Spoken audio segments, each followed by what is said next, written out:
जय श्री कृष्णा दोस्तों, आप सभी का स्वागत है नर्सिंग सक्सेस पॉइंट की ऑनलाइन क्लासेज में।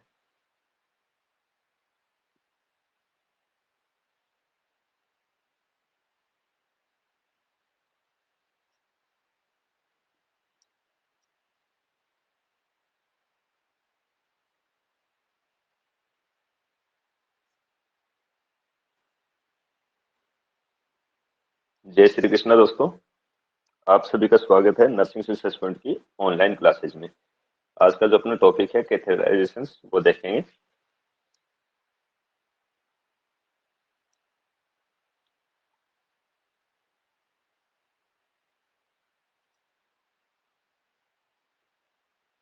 आज का अपना टॉपिक है कैथेटराइजेशन।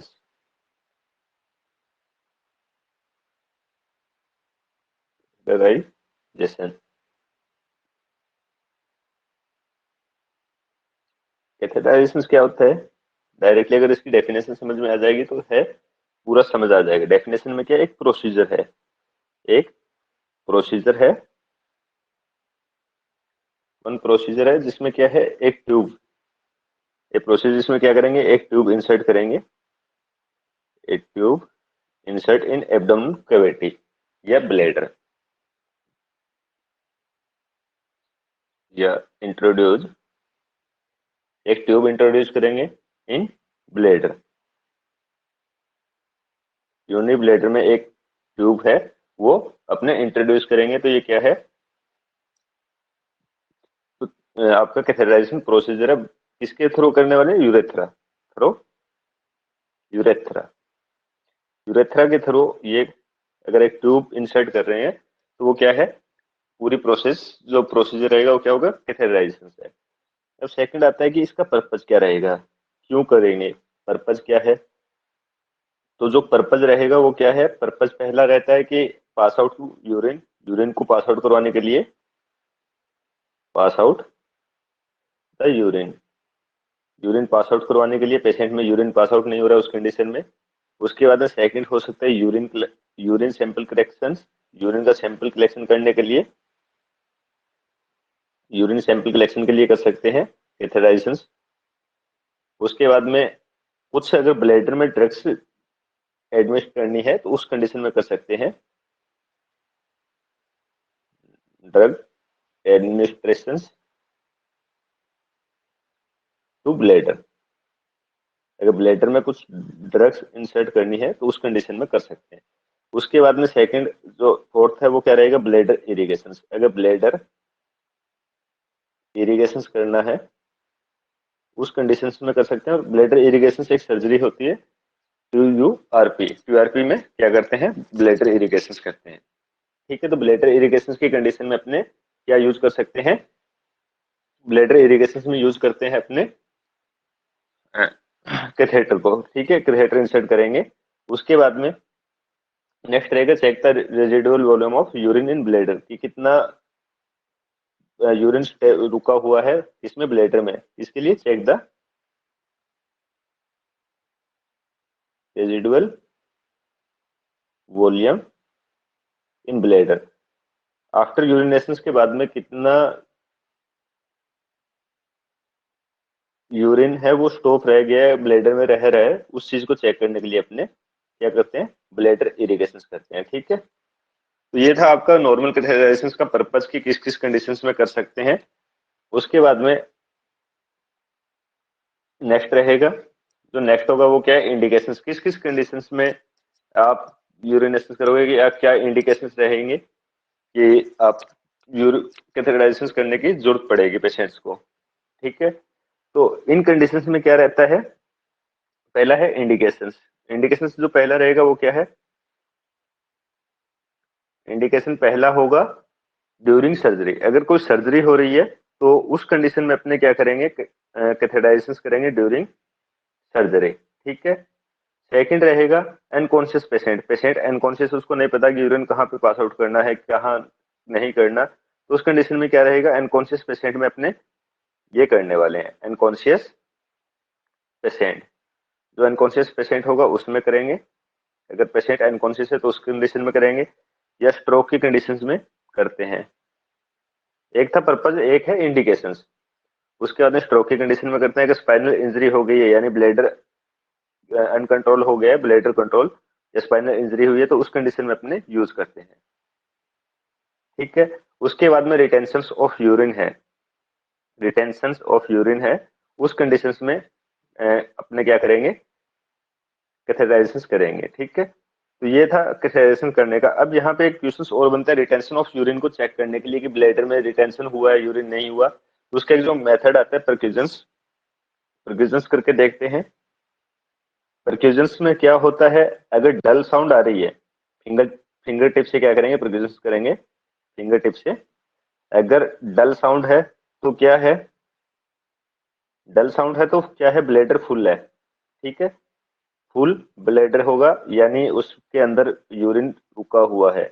और अगर यही टिम्पेनिक साउंड आती है, यानी इन दोनों चीजों को ध्यान कर लेना, अगर ब्लैडर फुल होगा उस कंडीशन में डल साउंड आएगी, और जो सेकंड रहेगा टिम्पेनिक या टिम्पेनिक साउंड, टिम्पेनिक साउंड में क्या है, इम्पेटी ब्लैडर की साउंड रहेगी। किसमें, इम्पेटी ब्लैडर, अगर खाली है ब्लैडर उस कंडीशन में ये साउंड आने वाली है, इम्पेटी ब्लैडर में।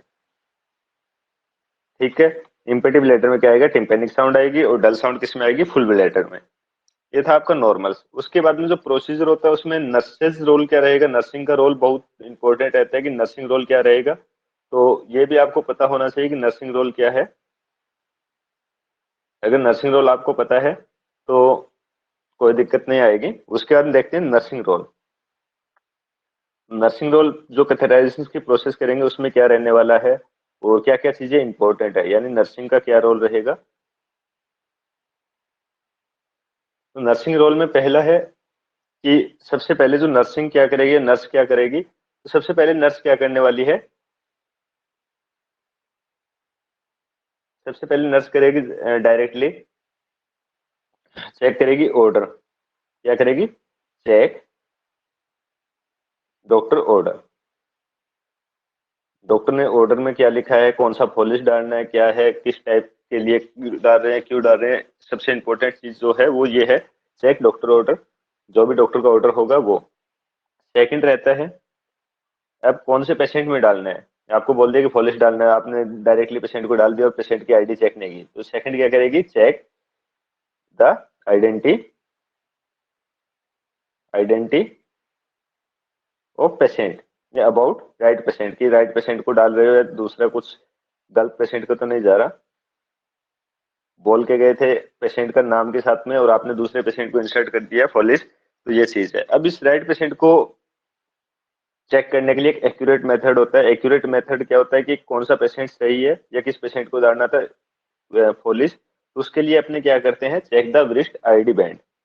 हमेशा ध्यान रखना कि जो आईडी बैंड होता है उसको चेक करके ही फॉलिस को इंसर्ट करेंगे। क्या करेंगे, चेक करेंगे the wrist ID band, ID band को चेक करेंगे। ठीक है, आईडी बैंड को चेक करेंगे। उसके बाद में थर्ड रहता है, इंपॉर्टेंट में थर्ड रहेगा, एक्सप्लेन द प्रोसीजर। अब पेशेंट को एक्सप्लेन करना होता है प्रोसीजर के लिए, कि एक्सप्लेन करेंगे प्रोसीजर, एक्सप्लेन करेंगे प्रोसीजर की। अभी जो एक पॉलिश लगा रहे हैं, कैथेटर लगा रहे हैं, तो वो क्यों लगा रहे हैं, किस लिए लगा रहे हैं, और अगर आपने एक्सप्लेन किया तो उसका क्या रहेगा। अगर उसकी जैसे एक्सप्लेन करते हैं तो उसकी एडवांटेज क्या रहती है, एंजाइटी होती है, रिलीव करता है एंजाइटी से। ये क्या करेगा, रिलीव करेगा, रिलीव द, रिलीव करने वाला है एंजाइटी से, relieve anxiety related to, related to procedure, procedure के रिगार्डिंग जो भी पेशेंट को एंजाइटी थी उससे उसको रिलीव कर देगा। ठीक है। उसके बाद में आपकी जो फोर्थ रिस्पॉन्सिबिलिटी रहती है, फोर्थ रिस्पॉन्सिबिलिटी क्या रहती है, कलेक्ट कंसेंट। ये कंसेंट लेना होता है मोस्ट ऑफ, अगर डायरेक्टली कोई पूछे कि कंसेंट लेना किसका काम है, तो कंसेंट लेना डॉक्टर का काम रहेगा। कंसेंट हमेशा डॉक्टर लेता है।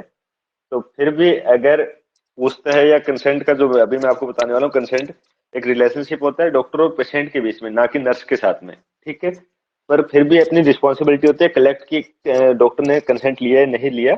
यानी यहाँ पे एक क्वेश्चन बनता है, वो क्या रहता है, अभी देख लेना, कि consent is a relationship between, जो कंसेंट ले रहे हैं, कंसेंट इज रिलेशनशिप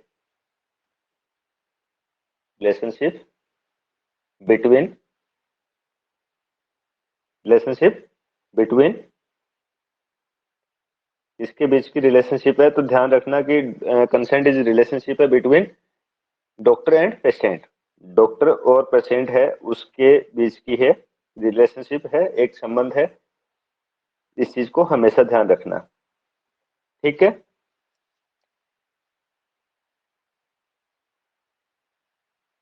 नेक्स्ट अपने देख रहे हैं कि अभी अपने को जो आर्टिकल चाहिएंगे वो क्या क्या नीड होगी, किस आर्टिकल की अपने को नीड पड़ने वाली है पूरे प्रोसीजर में। तो जो आर्टिकल्स होंगे वो कौन कौन से अपने को कलेक्ट करने हैं, कलेक्ट आर्टिकल की क्या आर्टिकल की नीड हो सकती है। अगर आर्टिकल्स ही नहीं पता होंगे तो प्रोसेस करने का कोई बेनिफिट नहीं है, ठीक है। तो ये जो हमेशा एक चीज ये है कि सबसे पहले अपने को क्या चाहिए, अगर फोरलिस लगा रहे हो या कैथेटर लगा रहे हो तो सबसे पहले अपने को क्या चाहिए, यूरेथ्रल कैथेटर। क्या चाहिए, यूरेथ्रल कैथेटर। अगर यूरेथ्रल कैथेटर है तो आप कर सकते हो इंसर्ट, ठीक है। विदाउट कैथेटर, कैथेटर ही नहीं होगा तो आप कैसे इंसर्ट करोगे। अब इसके साइज की बात आती है, जो साइज हमेशा इसका फ्रेंच में रहेगा। और जो एडल्ट है, एडल्ट का बता देता हूँ कि मोस्टली कौन कौन सा यूज करते हैं। एडल्ट में कौन सा यूज करेंगे, एडल्ट मेल में करने वाले हैं 16 to 18 French. Most commonly use किया जाता है 16 टू 18 फ्रेंच, ठीक है। उसके बाद में जो फीमेल रहेगी, फीमेल में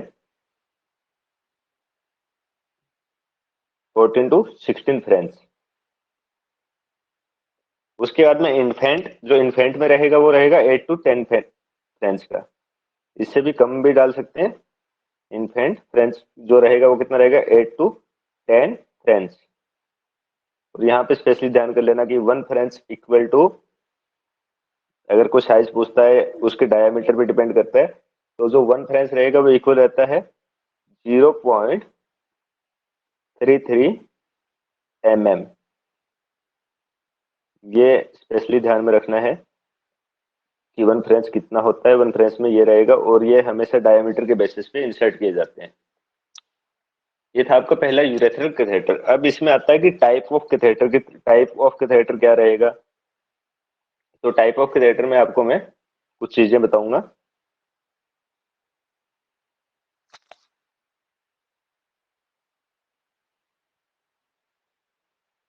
टाइप ऑफ कैथेटर, जो कैथेटर के टाइप है उस पर डिपेंड रहेगा कि कौन सा कैथेटर है, कब यूज करेंगे या कौन सा करना है टाइप ऑफ कैथेटर में, ठीक है। तो टाइप ऑफ कैथेटर में पहला कौन सा है, कॉर्डल कैथेटर।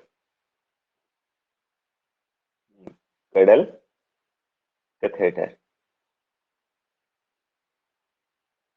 कॉर्डल कैथेटर को यूज करेंगे, इसको बोलते हैं अल्सो करो कैथेटर, ठीक है।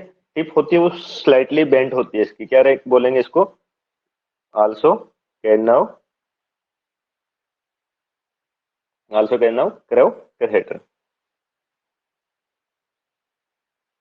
करो कैथेटर, ठीक है। इसकी क्या रहेगी, जो टिप रहती है, जो टिप होगी वो क्या रहेगी, टिप ऑफ कैथेटर क्या रहेगी, स्लाइटली बेंट रहेगी।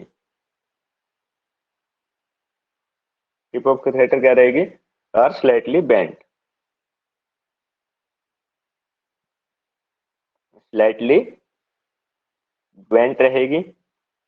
और इसका जो मोस्टली यूज रहता है, यूज की अगर बात करूं तो यूज इसको करते हैं during surgery of TRP, during surgery of TRP. TRP क्या होता है, ट्रांस यूरेथ्रल रिसेक्शंस ऑफ प्रोस्टेट। इसकी अगर टीआरपी की फॉर्म देखें, फुल फॉर्म, तो ये क्या है, trans urethral resection of prostate. Prostate का ट्रांसल्यूशन रिसेक्शन है, ठीक है। उसके बाद में सेकंड एक चीज और देखते हैं कि आगे वाला जो कैथेटर रहेगा वो कौन सा रहेगा। ये आपको एक बार मैं इमेज से दोबारा भी बताऊंगा, इमेज के साथ में। अभी के लिए सिर्फ जो है कि इमेज के बिना बता रहा हूँ, उसके बाद में आपको क्रिटिकल कैथेटर और ये जो नेक्स्ट जो कराऊंगा सभी इमेज के साथ में दिखाऊंगा। उसके बाद नेक्स्ट है टेक्सस कैथेटर। जो सेकंड रहेगा वो कौन सा रहेगा? सेकंड रहेगा टेक्सस कैथेटर। Texas catheter. अब इस कैथेटर को क्या कहते हैं? आल्सो कॉल्ड या also known as condom catheter. इसको क्या बोलते हैं? कंडोम कैथेटर भी बोलते हैं। ठीक है, ये कंडोम कैथेटर है। अब इसका जो यूज रहता है वो क्या रहता है? यूरिन सैंपल कलेक्शन में यूज करते हैं पहला तो, इसमें जब नियोनेट होता है। ठीक है, use for urine sample collection. Urine sample collection in neonate या इन्फेंट। नियोनेट में या इन्फेंट में करेंगे यूरिन कलेक्शन के लिए, क्योंकि बच्चे का कभी पता नहीं होता कब यूरिन पास आउट करेगा, ना ही वो बोल के बताने वाला है कि अभी मुझे यूरिन आया है। ठीक है, उस कंडीशन में अपने क्या करते हैं? कंडोम कैथेटर लगा देते हैं और यूरिन कलेक्शन के लिए एक बैग, जो यूरो बैग आएगी, उसको अटैच कर देते हैं और यूरिन कलेक्ट करते हैं सिर्फ कलेक्शन के लिए, यूरिन सैंपल कलेक्शन के लिए। ठीक है, उसके बाद में यूज इन ओल्ड एज करेंगे। Use in old age. Old age में करते हैं क्योंकि कंडोम कैथेटर से इन्फेक्शन होने के चांसेस कम रहते हैं और सेकंड इजी होता है यूज करना।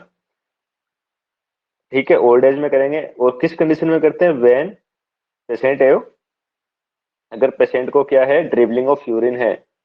पेशेंट है dribbling of urine. Dribbling of urine. अगर पेशेंट को ड्रिबलिंग ऑफ यूरिन है उस कंडीशन में करेंगे। ठीक है, उसके बाद में नेक्स्ट जो फोलिस का टाइप आएगा वो बता देता हूँ। टेक्सास के बाद में रॉबिन्सन कैथेटर। जो थर्ड रहेगा वो कौन सा है? Robinson. Robinson catheter. Robinson catheter में क्या है? इसको बोलते हैं K90, यानी इसका मोस्ट कॉमनली जो यूज आता है टाइप वो है K90। इसके अंदर बैलून नहीं होते। ये स्ट्रेट कैथेटर बोलते हैं। इसको क्या बोलते हैं? आल्सो या also known as straight catheter. यानी इसमें बैलून नहीं रहेगा, एक सिंगल टाइम यूज रहता है। ठीक है, सिंगल टाइम अगर यूज कर रहे हैं फोलिस में, उस कंडीशन में है। और इसका सेकंड रहता है वन वे कैथेटर भी बोल देते हैं इसको। और क्या बोलते हैं? One way catheter. सिर्फ यूरिन आने के लिए वो रहेगा, वे रहने वाला है, अदरवाइज बैलून के लिए कोई वे नहीं है। ठीक है, तो वन वे कैथेटर है। और इसका जो यूज रहता है, मोस्ट कॉमनली जो यूज करते हैं, use for temporary relieve to patient retention of urine. सिर्फ टेम्परेरी रिलीव करवाने वाला है। ठीक है, क्योंकि सिंगल टाइम यूज होने वाला है। Use for temporary relieve to the patient, to the patient in retention of urine. Patient में रिटेंशन ऑफ यूरिन हो गया है, उसके बाद की कंडीशंस में अपने यूज करते हैं इसको। और most commonly post operative patient में चीजें देखने को मिलती है। पोस्ट ऑपरेटिव जो पेशेंट होगा उसमें देखने को मिलेगा। ठीक है, उसके बाद नेक्स्ट टाइप देखते हैं। नेक्स्ट टाइप है मेलकोट कैथेटर। जो मेलकोट कैथेटर होता है वो सर्जरी के बाद में यूज करते हैं और ये डायरेक्टली यूज किया जाता है आपका सुप्राप्यूबिक एरिया से इंसर्ट किया जाता है। ठीक है, तो ये क्या रहता है कि डायरेक्टली यूज करते हैं, use in open renal bladder surgery. किसमें यूज करते हैं मेलकोट कैथेटर को? Use in open renal bladder surgery. Renal या ब्लैडर की जो सर्जरी होगी उसमें इसको क्या यूज करने वाले? रिनल या ब्लैडर सर्जरी में इसको यूज करते हैं। ठीक है, उसके बाद में जो इम्पोर्टेंट है टाइप 5। टाइप 5 में क्या है? फोलिस कैथेटर, जो मोस्ट कॉमनली क्लिनिकल प्रैक्टिस में यूज किया जाता है। सबसे ज्यादा यूज कौन सा करते हैं अपने? फोलिस कैथेटर। फोलिस कैथेटर है, इसको क्या करेंगे? मोस्ट कॉमनली यूज किया जाता है। मैंने कहा था इमेज के साथ में आपको दिखाऊंगा और एक बार आपका रिवीजन भी हो जाएगा। तो ये क्या है? मोस्ट कॉमनली यूज होता है, most commonly clinical practice, clinical practice में यूज होगा, क्लिनिकल प्रैक्टिस में यूज होने वाला है। अब इसके भी थ्री टाइप होते हैं। जो आपका टाइप रहेगा, ये थ्री टाइप के होते हैं। टाइप में बता देता हूँ। फोलिस कैथेटर में जो फोलिस कैथेटर होते हैं 3 टाइप के होते हैं। फर्स्ट होता है सिंगल ल्यूमन, ठीक है, सिंगल ल्यूमन हो सकता है। अब आप ये कहोगे कि जो आपका रॉबिन्सन कैथेटर था वो भी सिंगल ल्यूमन था या वन वे था। सेम है, वन वे है, बट इसका जो लेटेक्स होता है, जो बना होता है, उसका डिफरेंस रहता है। तो उसी बेसिस पे है, ये सिंगल लूमन भी होगा। सेकंड रहता है टू वे या डबल लूमन। डबल लूमन भी सर्जरी में यूज करते हैं मोस्टली। डबल लूमन सर्जरी के बाद में यूज करेंगे, ठीक है। अगर कोई डबल लूमन का पूछता है कि मोस्टली किस पेशेंट में यूज करते हैं, तो सर्जरी वाले जो पेशेंट होंगे उसमें यूज करने वाले हैं। उसके बाद में आता है ट्रिपल ल्यूमन। अब ट्रिपल ल्यूमन होता है, उसमें क्या होता है कि ट्रिपल ल्यूमन में इरिगेशन के लिए यूज करते हैं। तो ब्लेडर इरिगेशन में इसको यूज किया जाता है। जो ब्लेडर इरिगेशन होता है उसमें इसको यूज करेंगे। जो टीआरपी मैंने आपको पहले बताया था, इरिगेशन मोस्ट कॉमनली उसी का करते हैं, ब्लेडर इरिगेशन में, ठीक है। तो ये चीजें हैं आपका ब्लेडर इरिगेशन के साथ में।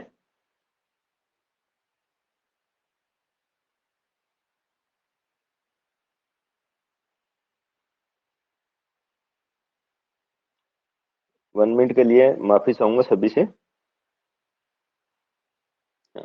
अभी जैसे अभी मैंने जो कहा था, उसके बाद में जो मटेरियल यूज होता है फोलिस के थिएटर में, उसके लिए देख लेते हैं मटेरियल।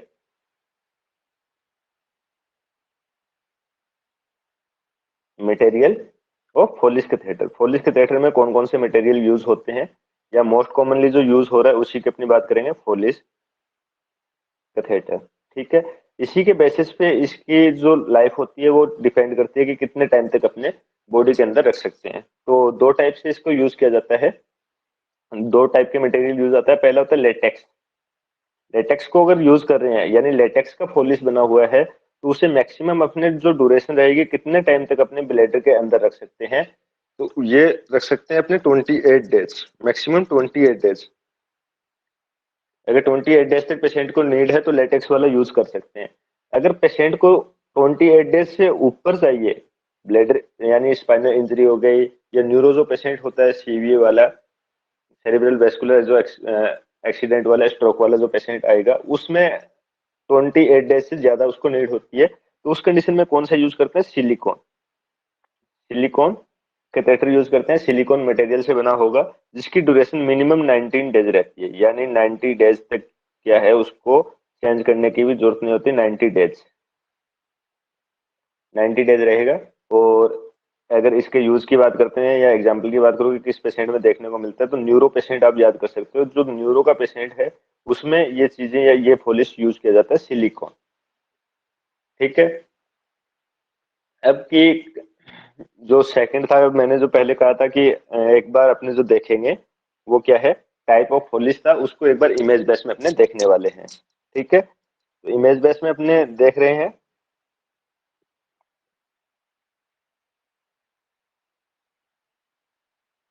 इमेज बेस में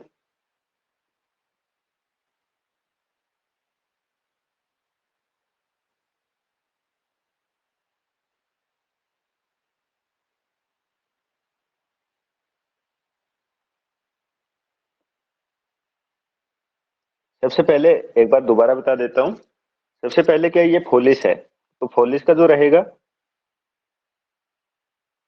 जो फोलिस रहेगा, फोलिस में क्या है, एक ये टिप होती है, ठीक है। ये वाली जो टिप है, ये क्या होती है, बैलून के साथ में अटैच रहेगी। यानी इससे क्या है, एयर इन्फ्लेट करेंगे, और इसको क्या बोला जाता है, बैलून। इसको बोलते हैं बैलून पॉट, ठीक है। इसको क्या बोलते हैं, बैलून पॉट। ये जब भी इंसर्ट करेंगे, एयर इंसर्ट करेंगे, सॉरी एयर नहीं, मोस्टली जो सॉल्यूशन यूज किया जाता है वो एनएस यूज किया जाता है। तो एनएस को जब भी इसमें करेंगे, तो ये बैलून, यहाँ पे जो बैलून बने होंगे, ये जो बैलून होंगे, ये क्या होंगे, इन्फ्लेट हो जाएंगे, ब्लड के अंदर होल्ड रहेगा कैथेटर, ठीक है।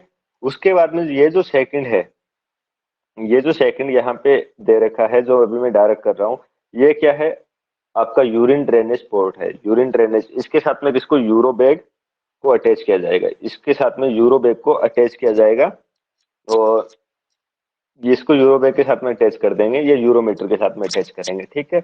और यहाँ के ऊपर हमेशा ध्यान रखना कि यूरोमीटर का साइज, यानी इस पोर्शन पे क्या रहेगा, यूरोमीटर का साइज आपको देखने को मिलेगा लिखा हुआ कि कितने फ्रेंच का है, क्या है। उसके बाद में जो लास्ट था कि बैलून की टिप आ गई, ये आपका सॉरी बैलून आ गया, बैलून से जस्ट आगे यहाँ पे ये जो पोर्शन दे रखे हैं, दो पोर्स ओपन रहते हैं। ये क्या करते हैं, ब्लेडर ओपनिंग होती है, यानी ब्लेडर के अंदर ओपनिंग होती है, और यहाँ से यूरिन आने वाला है बाहर की साइड, ठीक है। यहाँ से यूरिन क्या आएगा, बाहर की साइड आएगा। ये नॉर्मल फॉलिस की स्ट्रक्चर होती है। इसमें जो स्ट्रेट है या सिंगल बोल सकता हूँ, जो नॉर्मली फॉलिस यूज कर रहे हैं उनकी जो फॉलिस की स्ट्रक्चर रहेगी वो ऐसी रहेगी, ठीक है। उसके बाद में जो नेक्स्ट देखेंगे,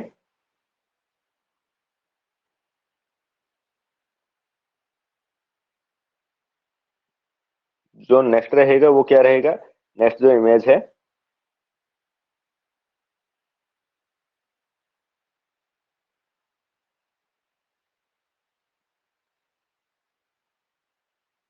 नेक्स्ट के बाद में जो सबसे पहला मैं आपको बता रहा हूँ, टेक्सास कैथेटर।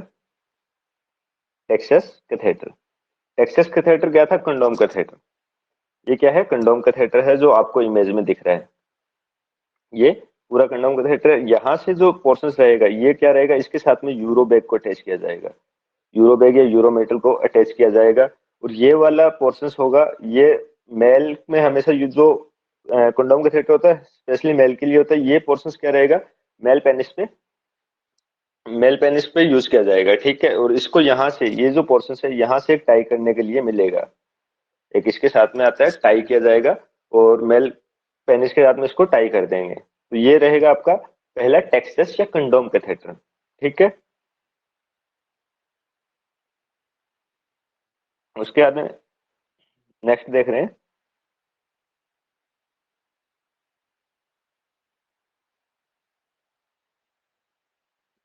नेक्स्ट है रॉबिन्सन। ये रॉबिन्सन कैथेटर है, इसको मैंने सेकंड आपको बताया था। रॉबिन्सन पॉलिश में क्या रहने वाला है, रॉबिन्सन क्या था, वन वे था। इसके अंदर जो मैंने पहले एक पॉलिश की स्ट्रक्चर दिखाई थी, बैलून वाला पोर्शन नहीं है, डायरेक्ट आपको यूरो बैग अटैच मिलेगी, ठीक है। डायरेक्ट आप यूरो बैग को अटैच करोगे यहाँ से, इसमें बैलून नहीं होगा, यानी इसको होल्ड नहीं कर सकते ब्लेडर के अंदर, और डायरेक्टली ये आपका एंड पोर्शन रहा, ठीक, ठीक है। ये मोस्टली जो टाइप था वो क्या था, के 90 टाइप में आता है। और के 90 से क्वेश्चन पूछा है, के 90 किस लिए यूज करते हैं, temporary relieve to the patient in retention of urine. अगर टेम्परेरी रिलीव करवाना है पेशेंट को तो उस कंडीशन में अपने इसको यूज करने वाले हैं, ठीक है। उसके बाद नेक्स्ट देखते हैं फोलिस कैथेटर। फोलिस से पहले मेलकोट कैथेटर।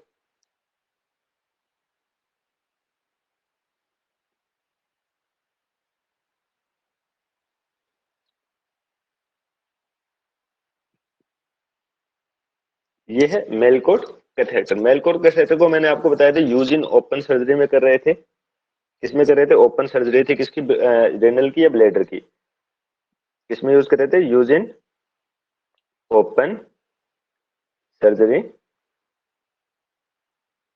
ओपन सर्जरी किसकी, ओपन रेनल सर्जरी या ब्लेडर सर्जरी में, ठीक है। रेनल या ब्लेडर सर्जरी थी जो ओपन, उसमें यूज कर रहे थे। अगर ओपन होगी उस कंडीशन में क्या है, इसमें भी कुछ भी बैलून नहीं होता, और यहाँ पे जो पोर्शन होता है ये होल्ड रहता है, ये होल्ड रहेगा ब्लेडर के अंदर, डायरेक्टली ध्यान कर लेना है, ब्लेडर के अंदर अटैच रहेगा, और यहाँ से डायरेक्ट यूरो बैग को अटैच कर दिया जाएगा। यूरो बैग को अटैच करेंगे यहाँ से, और इसको क्या करेंगे, होल्ड करने के लिए ये जो स्पेस बना हुआ है, यानी इसकी जो स्ट्रक्चर होती है लगभग इस टाइप में होती है, ठीक है। ये क्या होगा, होल्ड हो जाएगा ब्लेडर के अंदर, यानी निकलेगा नहीं आसानी से, और सूसरिंग कर दी जाती है पेशेंट को बाहर की साइड, तो दोनों साइड से आसानी से नहीं निकलेगा। तो मेलकोट कैथेटर को जो ओपन सर्जरी होती है ब्लेडर की या रेनल की, उसमें यूज करते हैं। चलिए ये देख लेना एक बार इमेज को,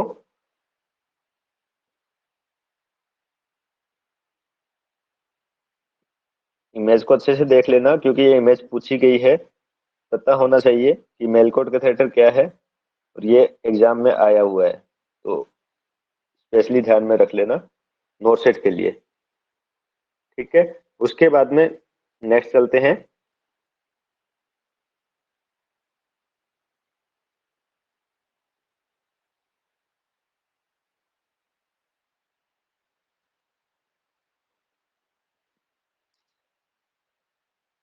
नेक्स्ट जो इम्पोर्टेंट है वो क्या है, थ्री वे कैथेटर, ठीक है। अब ये देखना कि ये थ्री वे फोलिस है, जो इंपॉर्टेंट रहेगा डबल ल्यूमन मैंने आपको सबसे पहले दिखा दिया था जिसमें 2 ल्यूमन थे, और ये कौन सा है, ट्रिपल ल्यूमन। ये कौन सा है, ट्रिपल ल्यूमन। ट्रिपल ल्यूमन फोलिस है। इसमें क्या रहता है कि एक होता है बैलून चैनल, पहला कौन सा होता है, बैलून चैनल, जिसमें बैलून को इन्फ्लेट किया जाता है, ठीक है। इसमें एनएस इंसर्ट करके क्या करेंगे, बैलून को इन्फ्लेट कर देंगे। उसके बाद में सेकंड क्या रहता है, ड्रेनेज चैनल, जो भी आप ड्रेनेज कर रहे हो उस चैनल को यूज किया जाता है, यानी इसके साथ में क्या रहेगा, यूरो बैग अटैच रहेगा।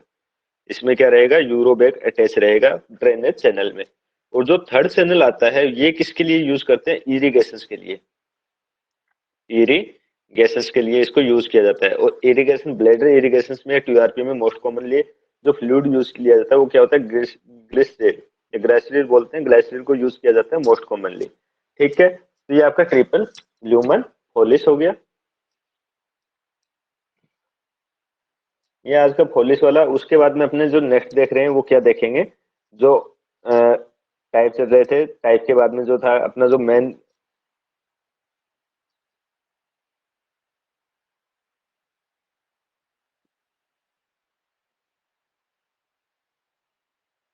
अभी वापस आते हैं टॉपिक पे, जो अपना टॉपिक चल रहा था आर्टिकल्स यूज या आर्टिकल्स यूज इन कैथेड्रलाइजेशन। कैथेड्रलाइजेशन में कौन कौन से आर्टिकल्स आ रहे थे, तो पहला जो अपना था वो क्या था, आर्टिकल्स में कलेक्ट आर्टिकल्स चल रहा था टॉपिक,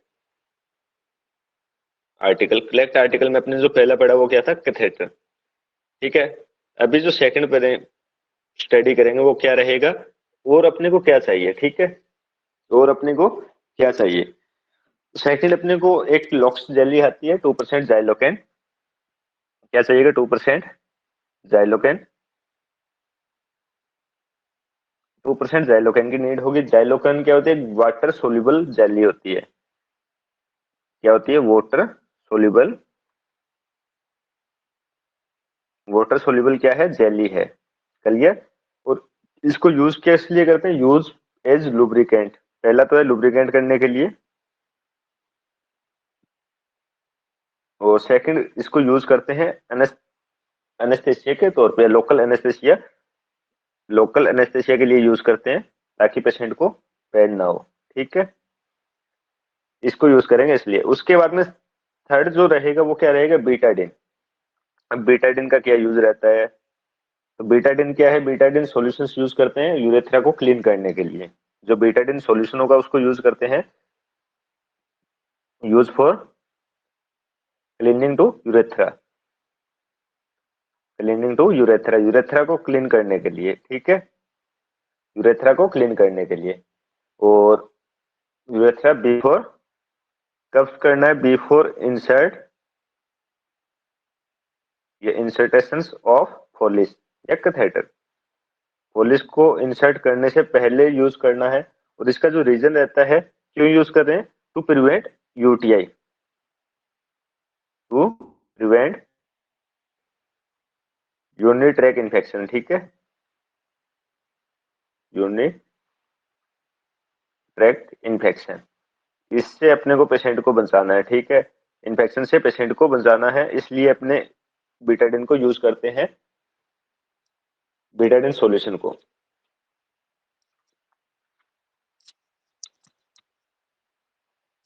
उसके बाद में नेक्स्ट की, अगर किसी को यहाँ पे एक जो क्वेश्चन बन रहा है वो क्या है, अगर किसी पेशेंट को क्या है, बीटाडिन से एलर्जी है, क्या है, पेशेंट को बीटाडिन से एलर्जी है, तो उस कंडीशन में इन्फेक्शन से प्रिवेंट करने के लिए, रिस्क ऑफ जो इन्फेक्शन है उससे प्रिवेंट करने के लिए आप कौन सा सॉल्यूशन यूज लोगे। यानी मैं पूरा क्वेश्चन लिख देता हूं, उसके बाद में आपको समझ में आएगा। What is the common solution solution are used to clean urethra, urethra को क्लीन करने के लिए बेटाडीन सॉल्यूशन यूज कर रहे थे मोस्ट कॉमनली, ठीक है, to prevent risk of UTI, ठीक है, ये था पहला कि यूटीआई का कर रहे हैं, तो मोस्ट कॉमनली अपने कौन सा करते हैं, मोस्ट कॉमनली बीटाडिन करते हैं। अब यहाँ पे जो पूछना चाह रहा है कि when a patient suspected of allergy, a patient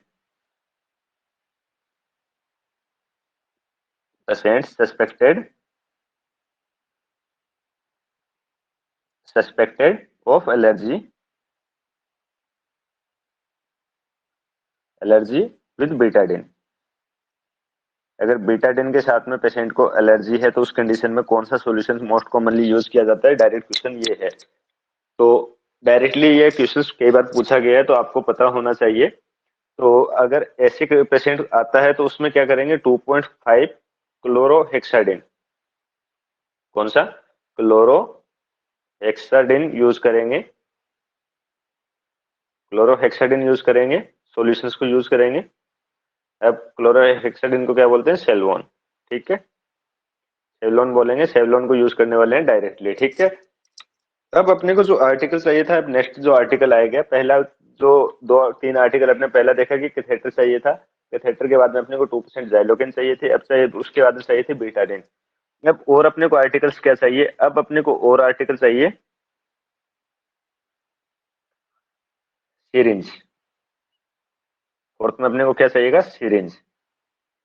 अब देखना कि सिरिंज रहेगा वो क्या रहेगा, 10 cc रहेगा, ठीक है, 10 cc, यानी 10 cc का मीन्स है 10 ml, 10 ml की अपने को सिरिंज चाहिए। उसके बाद में सॉल्यूशन जो यूज किया जाता है वो कौन सा होता है, मोस्ट कॉमनली जो यूज करते हैं वो होता है एनएस। तो एनएस और डिस्टिल वाटर दोनों यूज करते हैं, normal saline and distil water, ये चाहिएगा, ये अपने को चाहिए। लगभग जो अमाउंट रहता है 10 ml, ठीक है, 10 ml अमाउंट इन्फ्लेंट करने के लिए किसको, बेलून को, जो फॉलिस का बेलून था उसको इन्फ्लेंट करने के लिए मोस्ट कॉमनली यूज किया जाता है एनएस, मोस्ट कॉमन यूज किया जाता है एनएस, ठीक है। अगर कोई पूछता है कि व्हाट मतलब अमाउंट कितना रहेगा किसको बेलून को इन्फ्लेट करने के लिए फॉलिस, तो हमेशा ध्यान रखना 5 टू जो अमाउंट रहेगा वो कितना रहेगा, 5 to 10 ml, ठीक है, 5 to 10 ml। ये क्वेश्चन पूछा गया है किसमें, बीएचयू में, बीएचयू और एम्स दोनों में पूछा गया है, बीएचयू और एम्स दोनों में पूछा गया है, तो स्पेशली ध्यान कर लेना कि 5 से 10 ml ही अपने यूज करते हैं। और कोई कैपेसिटी ऑफ बेलून पूछ ले कि कैपेसिटी कितनी होती है बेलून की, कैपेसिटी ऑफ बेलून, जो फोलिस का बैलून होता है उसकी कैपेसिटी कितनी होती है, तो वो रहेगी 30 ml to 50 ml, 30 से 50 ml तक बैलून में इन्फ्लेट एनएस डाल सकते हैं, उसकी कैपेसिटी रहती है मैक्सिमम, ठीक है। तो ये चीज ध्यान में होना चाहिए। बट नॉर्मल इन्फ्लेट करने के लिए अपने को कितना चाहिए, 5 to 10, और कैपेसिटी रहती है उसकी 30 से 50 ml, ठीक है। अब क्या है नॉर्मल सलाइन, यानी नॉर्मल सलाइन को मोस्ट कॉमनली यूज किया जाता है, नॉर्मल सलाइन क्या है, कॉमन है, मोस्ट कॉमनली यूज किया जाएगा, commonest use for inflate, use for inflate balloon of Foley's, balloon of Foley's, Foley's के जो बेलून होते हैं उसको इन्फ्लेंट करने के लिए अगर कोई मोस्ट कॉमनली सॉल्यूशन पूछता है तो एनएस को यूज करते हैं। अब एनएस यूज क्यों कर रहे हैं, एडवांटेज क्या रहती है एनएस की, तो एनएस में क्या होता है कि सोडियम क्लोराइड के क्रिस्टल होते हैं, जो क्रिस्टल फॉर्म में रहता है, उस कंडीशन में क्या होता है वो एक्सीडेंटली प्रिवेंट करता है डिफ्लेट होने के लिए। इसका जो रीजन रहता है ये क्या कहता है, टू प्रिवेंट करेगी NS, to prevent accidentally deflate, accidentally deflate नहीं होने देगी द बेलून, बेलून को एक्सीडेंटली डिफ्लेट नहीं होने देगी, क्यों नहीं होने देगी, क्योंकि जो सोडियम क्लोराइड था उसके क्रिस्टल बन जाते हैं, वो उसको क्या नहीं होने देंगे, डिफ्लेट नहीं होने देंगे, यानी बेलून को क्या, बेलून को डिफ्लेट नहीं होने देंगे, सोडियम के जो क्रिस्टल बने हुए हैं वो, ठीक है। उसके बाद में जो लास्ट रहेगा अपने को आर्टिकल चाहिएगा वो क्या चाहिएगा, यूरोबैग, यूरोबैग, यूरोबैग या यूरोमेट्रिक दोनों में से एक हो सकता है, यूरोबैग अपने लिए इंपॉर्टेंट है। यूरोबैग की जो कैपेसिटी आती है, यूरोबैग की कैपेसिटी कितनी रहेगी, तो कैपेसिटी कितनी रहती है, 2 लीटर, ठीक है। 2 लीटर रहेगी कैपेसिटी। उसके बाद में यूरोबैग को इम्पटी कब करेंगे? ठीक है, यूरोबैग को इम्पटी कब करते हैं, यूरोबैग खाली कब करेंगे? कोई बताएगा? यूरोबैग को खाली कब करते हैं? Urobag should empty when filled, when filled up to, ऊपर से ऊपर कितना, अगर 14 यानी 1400 ml यूरिन यूरोबैग में आ गया तो उसको खाली करना है, मैक्सिमम 1400 ml। ठीक है, अगर हाफ भी है तो खाली कर सकते हैं, बट 1400 ml मैक्सिमम रहता है, F2 1400 ml तक आपको उसको खाली करना होता है। अब जो यूरोबैग एक बार यूज करते हैं उसको चेंज कब करते हैं, कितने डेज में उसको यूरोबैग को चेंज करेंगे? अब यूरोबैग को चेंज करना है, अगर यूरोबैग चेंज नहीं करेंगे तो हो सकता है उसके अंदर माइक्रो ऑर्गेनिज्म ग्रोथ करना शुरू करते हैं। यूरोबैग चेंज एवरी 7 डेज, हर 7वें दिन इसको यूरोबैग को चेंज करना है, स्पेशली इस चीज को ध्यान करना, हर 7वें दिन यूरोबैग को चेंज करना है।